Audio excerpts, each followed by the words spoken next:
Ustaz, saya kan lately rasa hidup saya macam serabut sangat. Semua benda serba tak kena. Saya rasa macam entah semua benda serabut lah Ustaz. Macam mana Ustaz?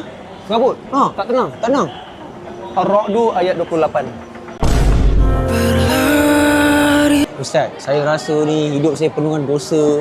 Saya rasa Allah mesti dah tak sayang saya Ustaz. Saya ni neraka je layak tempat untuk saya Ustaz. Macam mana Ustaz?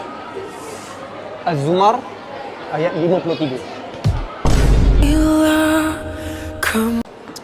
Ustaz, saya rasa kan Allah macam jauh daripada saya. Sampai kan bila saya nak berdoa pun, saya tak rasa Allah nak makbulkan doa saya. Macam inilah. Al-Baqarah ayat 186. Ustaz, orang yang saya sayang dah tinggalkan saya Ustaz. Saya tak boleh lah. Rasa macam sakit sangat hati ni. Menangis je setiap hari. Saya tak nak buat move on Ustaz. Macam inilah Naim. Al-Qalam ayat 32. Ustaz, saya nak tanya Ustaz terus lah. Ada tak apa-apa buku yang bagus untuk saya baca untuk merawat luka saya ni Ustaz?